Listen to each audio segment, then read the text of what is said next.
To everyone who's interested, today we're meeting with Dr. Tom Lambert to speak about paleography and why anyone should care, what it's about, and how you do it.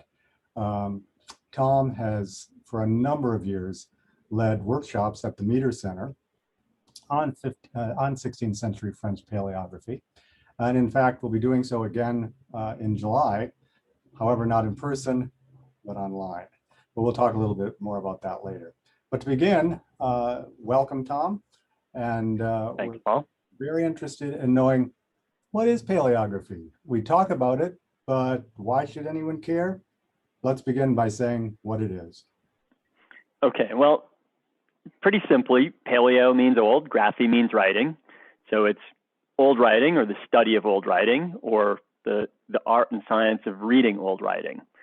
So that can be anything from ancient documents, like little pieces of wood with letters that soldiers wrote at Hadrian's Wall to send back to Rome, to, maybe through the 18th, 19th century police records, anything of that sort. And in my particular case, I read documents in 16th century French, and that's what we focus on in the workshop.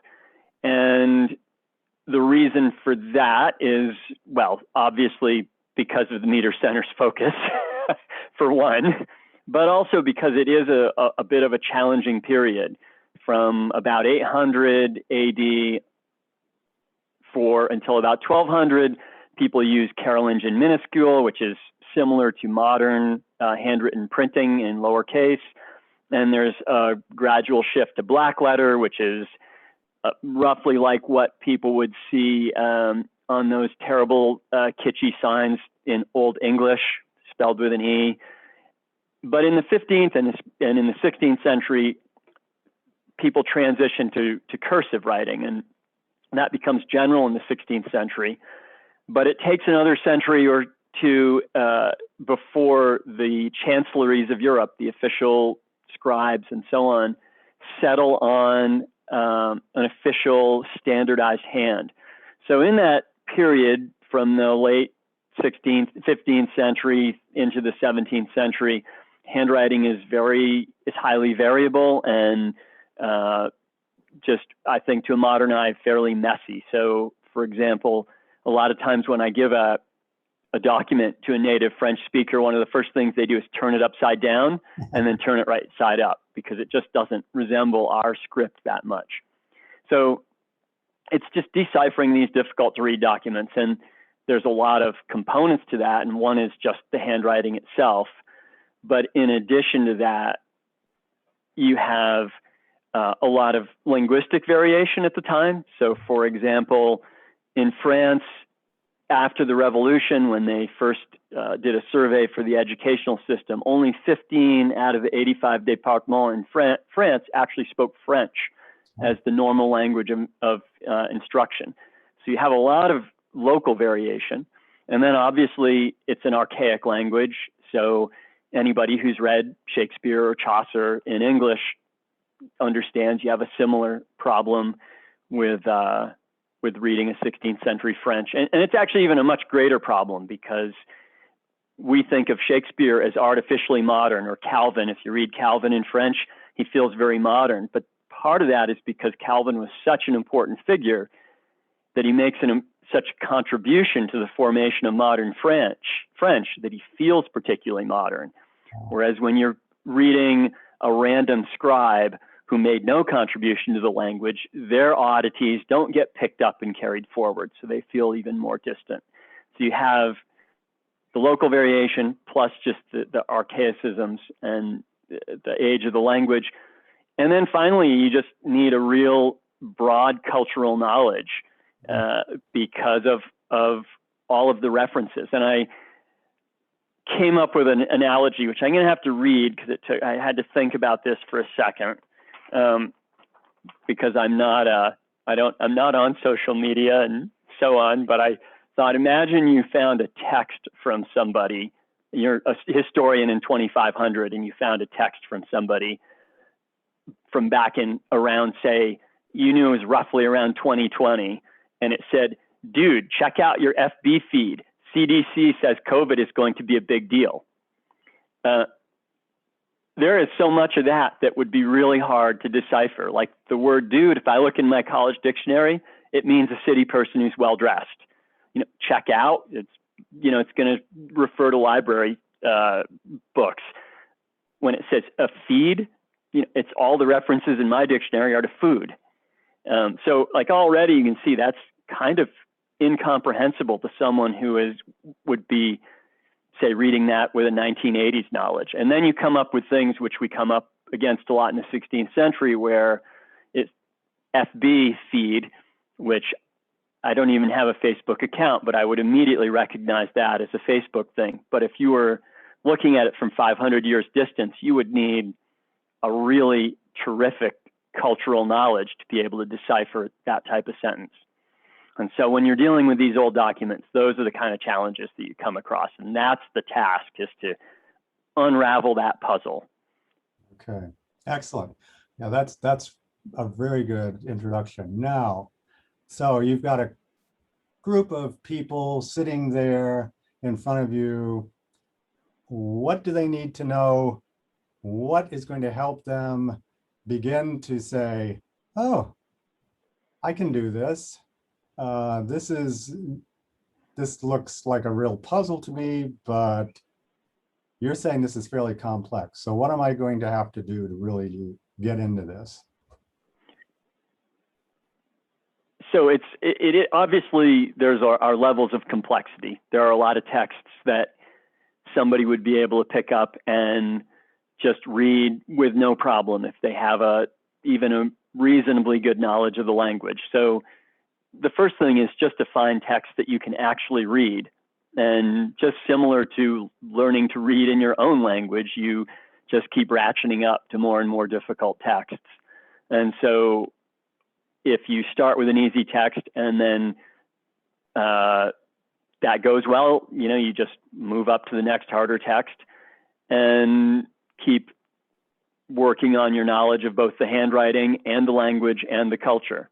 And all of those things are going to help. And I've certainly come across people who are very good at deciphering handwriting. They're really good at pattern recognition, but they maybe don't have a great knowledge of the culture. Or people who just have such a good knowledge of the culture and language that even though they're not great at the pattern recognition of the handwriting, they can decipher a document. And essentially what people need to do is just find documents that they can read, that they can make progress on, and work on their weak points, whether that's, making catalogs of letters and comparing them to work on the handwriting, or putting together a good list of go-to dictionaries so that they can work on the vocabulary, or reading general histories and biographies so that they can fill in their cultural knowledge. Okay, great. Okay. So how does this make you a better scholar?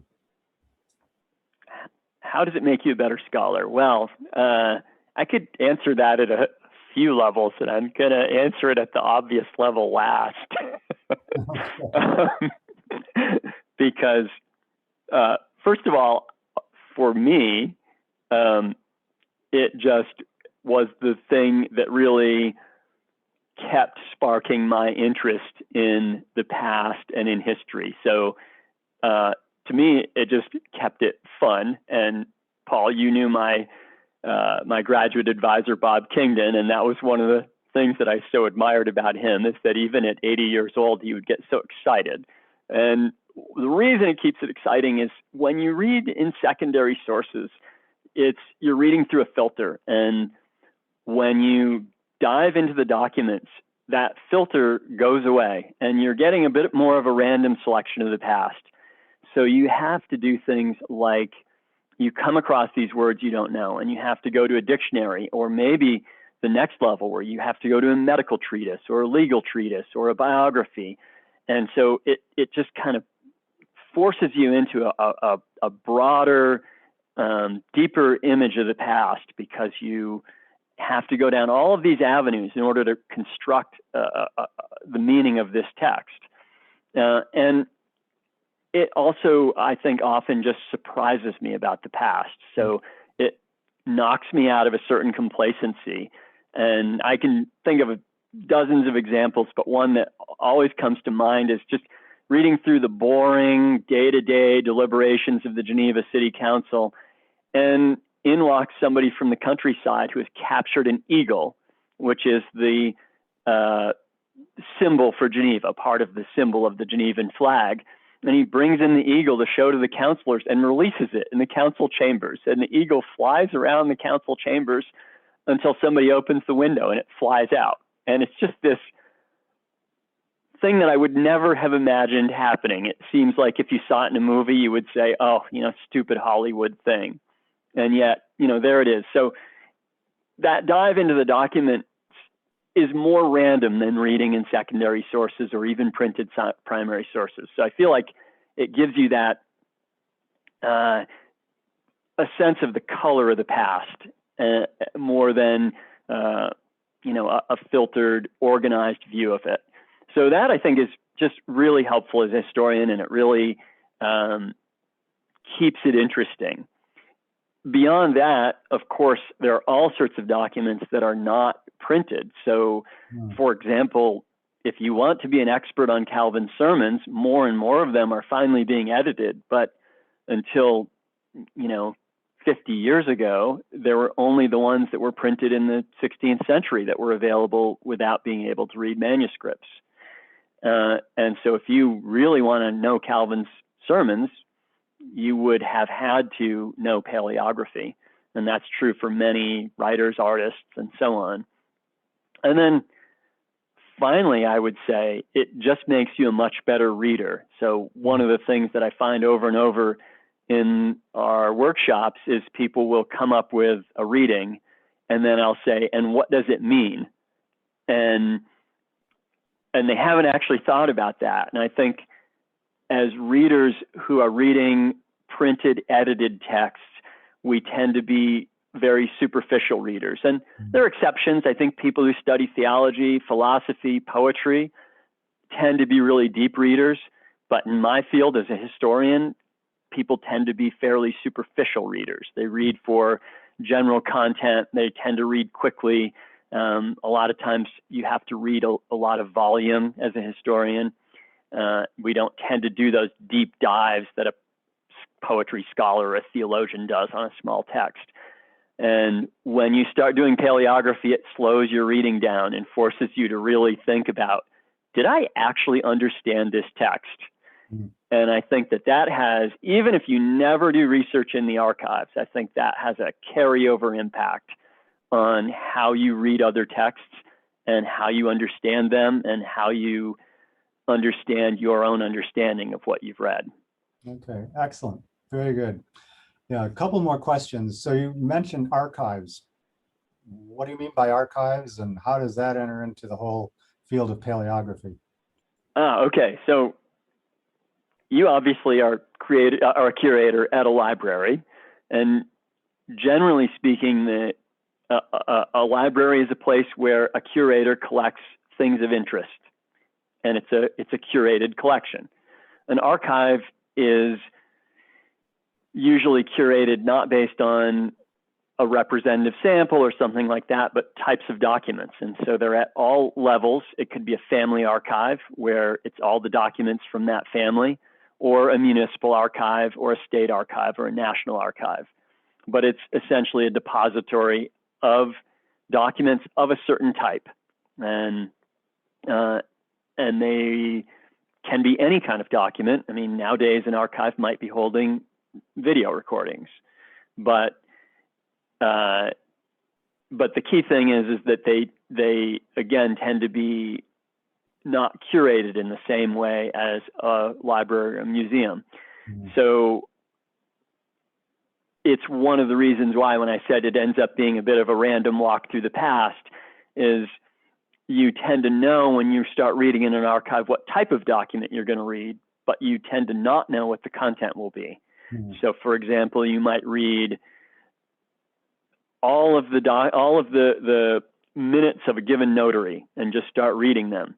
And of course, you know what type of document it's going to be. It's going to be contracts and marriage contracts and wills and things like that. But you won't know, will these be, say, rich people wills or modest people wills, or will they be, will it be a land sale or a contract for goods? And so they tend to be family or state collections of documents of a given type. And that's another reason why 16th century is a period to focus on is, if you go back to, say, the 13th century, most archives are going to count their documents by the number of documents. And as you get to the 16th century, they're going to count the number of documents they have by the number of kilometers of documents or meters of documents, because we have this huge, huge explosion in the 16th century as paper becomes cheap and it becomes easy to record all sorts of stuff. Okay, interesting. Well, one final question. So how has technology changed all this? Can't I just go online and find what I need? And do I really need to learn how to read this stuff? And if I do need to do this, how does technology help me do this? It's funny because when I first did the workshop at the Meter Center in 1998, I remember one of my lectures was explaining to the students that there was this thing called the internet, and as scholars they would probably want to know about it and start to use it, and that there were some resources that actually were worthwhile for scholars. Fast forward 23 years and we have a lot of resources online that really help with the task. So for example, in 1998, any decent dictionary helpful for paleography was in print. And if you didn't have access to a library that had it, you were just out of luck. Now, not only are all of those dictionaries, and just as of this year, by the way, Huguet, the 16th century literary dictionary, is now online, but or last year, I guess. But not only are all these great print dictionaries available online, but probably the premier dictionary is a native online dictionary. So, meaning they started online and now there's a printed form. So it's going the other way from what we normally expect. So there are a lot of things like that. There are also all kinds of books. Any book that's out of copyright, which is really most of the books that we use a lot for paleography. A lot of them are 19th century scholarship where they put together biographical dictionaries and things like that. Or, the Great Biography of Calvin, which is a great source by Dumergue, 7 volumes, folio size. It's all available online now for download. So there's just a tremendous corpus of work that's out there. And there are things like Google Books that have gotten better and better at making those texts searchable. So sometimes you'll find if there's a phrase you really can't crack, you'll just search it in Google Books and you'll find it, all over the place. And occasionally you'll find out that there's even an addition for the text you're working on and your problem is solved. So for most of us, that's the thing that paleography that has changed with technology. For edge cases where people are doing really, I guess what I'd call extreme paleography, they're doing things like using X-ray tomatography to do things like they'll take a palimpsest, which is a book that has been erased, a vellum book that was erased and then written over, and they'll actually be able to recover the text that was erased. And then recently, just in the last year, a team did a project where they found a cache, the Brienne letters, 2,600 letters, of which I think 600 were unopened. And they were able to do very, very fine layers of X-ray and then reconstruct those layers, put them into software, and open and unfold those letters without having to physically open them. Obviously we don't do that in the workshop, but there are some pretty crazy things that people are doing with very high technology. And we'll see. I don't know. I mean, when I first started in '98, I was a little bit of a technological optimist. I thought maybe by 2020, computers would be starting to decipher handwriting of the 16th century, but they've made surprising little progress. But we'll see. By 2040, maybe we won't be offering a workshop anymore. For many reasons. But thank you. Yeah, for many reasons. Yeah, you and I certainly won't. That's right. That's right. But it's been really fun. Thank you for talking to us about paleography and what it means and its importance. Thank you. Bye-bye. Thank you, Paul. Bye. Bye.